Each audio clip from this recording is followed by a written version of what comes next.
The Philippines is one of the most biodiverse countries in the world. In this series, we take a closer look at the connections of man and nature within the various protected areas in the country. How the smallest of our actions affect the bigger ecosystem and community. And how in the struggle between conservation and development, we find that fragile balance that guarantees our future's survival. I am Loren Legante, and this is our fragile Earth, protected areas of the Philippines.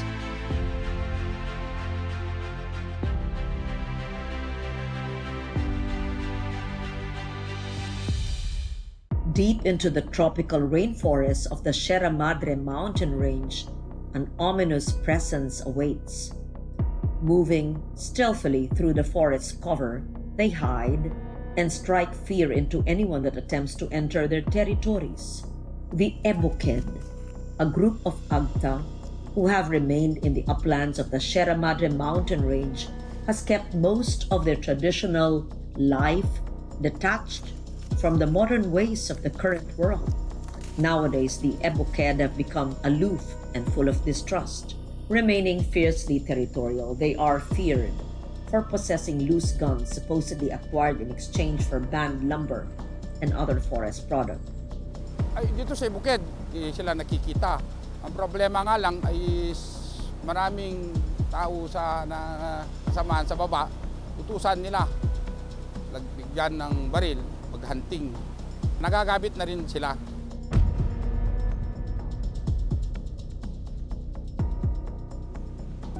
Rivers are the lifeblood for many communities around the world. Civilizations have been built upon great rivers, the sources of nourishment and the development needs of the growing centers of humanity. Here in the municipalities of Dilasag and Casiguran in Aurora Province, the Amro River is central in providing water for irrigation and domestic use, with a total drainage impact of over 7,000 hectares from the Sierra Madre Mountains draining into Casiguran Bay. Previously declared as a watershed forest reserve in 1990, it was proclaimed as a protected landscape in the year 2000 under the National Integrated Protected Area System in 1992 and was further legislated as the Amro River Protected Landscape under Republic Act No. 11038, or the expanded National Integrated Protected Area System, more commonly known as the INIPAS Act of 2018.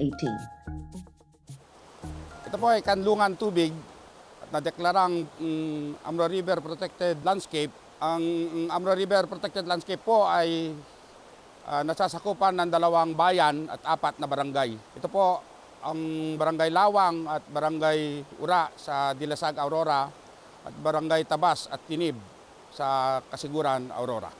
Ang Amro River Protected Landscape ay punong-puno po ng punong kahoy. At isang indicator dito sa kalusugan ng kagubatan ng ARPL is itong tubig. Ang tubig po dito ay malinis, napakalinis na pwedeng inumin right at the river.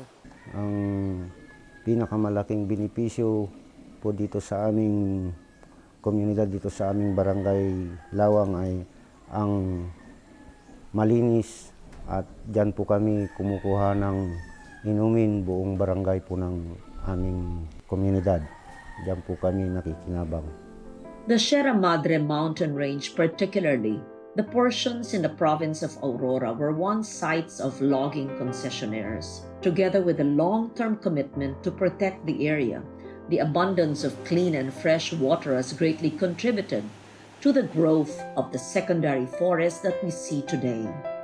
The thick, dense forests of dipterocarps and other endemic trees provide shelter and food to a variety of birds, mammals, and other wildlife within the protected area. It is also home to unique and diverse species of plants and animals, including the Rafflesia leonardi. Ang pinakamarami dito is yung wild pig, yung baboy ramo na tawag nila. Sa 2 taon na kami na nandito, ay medyo naibsan yung pangangaso at pagtagbunga ng mga yung fruit trees na lalo yung balobo at manaring na kinakain nila ay lumalapit na sila dito sa ibaba yung mga baboy ramo.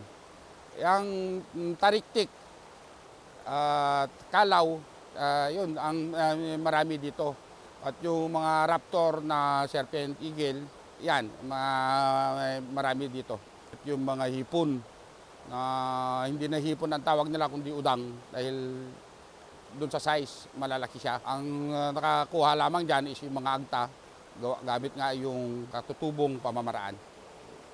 All the residents in the barangay recall the time when wild pigs and deers roamed freely and in great numbers across the forest and the plains of Aurora. But as human communities grew, the demand for livestock increased while the grazing areas decreased. It is no surprise, therefore, that rare sightings may have conjured up myths or even superstition about these creatures. Ang kwento dito is yung tungkol sa baboy ramo na ayaw na nang pumunta sa kagubatan. Naninira na ng mga tanim sa ibaba. Minsan kumakain na ng mga alagang hayop tulad ng kambing. Inside the forest, an elder Agta woman surveys the vegetation nearby. She is looking for medicinal plants that she will use for her concoction. Her knowledge of plants and which ones to use for various ailments came from her ancestors' mastery of the forest, passed from one generation to the other. A knowledge that she also hopes to teach to the younger members of her tribe. The presence of the Agta, the Dumagat, and other groups within the Amro River protected landscape provides a unique facet in the way the protected area is managed. As its original inhabitants, they understand nature's ways better than anyone else. They understand the role of man in the interconnectedness of living things and have upheld them ever since. Kami pong mga katutubo ay kinuha ng DNR upang maging katuwang sa pangangalaga ng ating kagubatan. At yun po ang layunin po ng aming grupo ng katutubo. At kami pong mga katutubo ay masaya dahil alam po namin, salatbang kami sa pera pero kami ang mayaman sa kagubatan. Ay diyan po kami talaga nangunguha ng kinakain.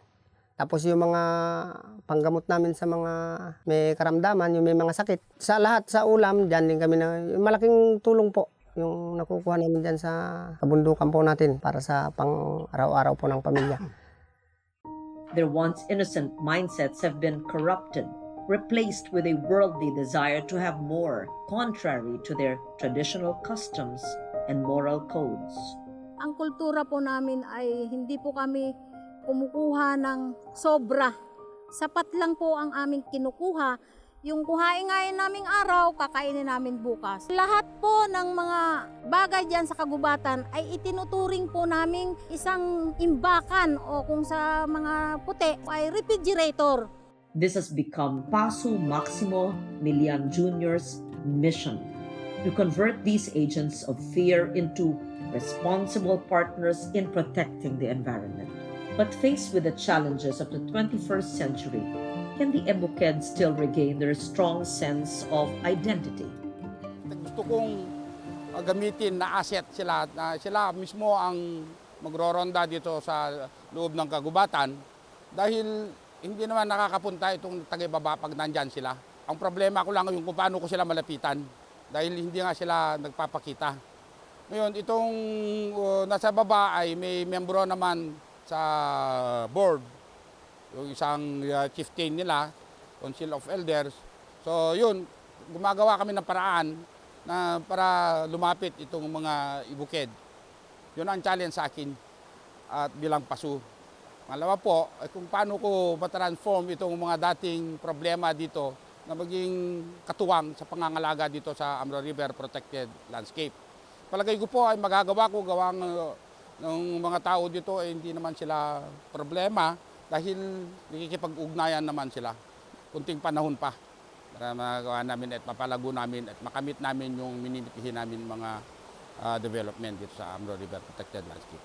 Indeed, it is in the best interest of the Amro River Protected Landscape for the conversion of the Ebuked to happen. the Ebuked and the Agta have been an integral part of the ecosystem of Amro. Through sincere dialogues and a rebuilding of trust, it is our shared hope that we would once again see them living free of that which had corrupted them. As pioneers of sustainable living, we could learn from their simple lifestyles yet deep understanding of the environment. Ang Amro River ay can be a home of the indigenous people. There is no conflict having our indigenous people there. Gusto ko yung i-adapt ng PA management. The cultural practices of the IPs should be adapted or should be recognized. The good thing about Amro, bagamat na subject siya ng logging 30 years ago, ay hindi masyadong naubos yung forest resources dyan. And well, of course, the IPs played a major role in conserving and in protecting the resources there, especially the wildlife. With one foot firmly rooted in rituals and traditions and the other foot adapting to change and modern ways, our indigenous people struggle to survive. Ang isang adhikain po ng mga katutubo, siguro habang buhay pa kami, ay kasama po kami talaga ng DNR para sa pangangalaga ng ating kalikasan. What does the future hold for the Amro River protected landscape and its original inhabitants, the Agta and the Ebuked? We can only be optimistic that the combined efforts of government, non-government organizations, and the lowland communities will work towards the protection of the traditional knowledge systems that will ensure the continuity of life in this slice of paradise.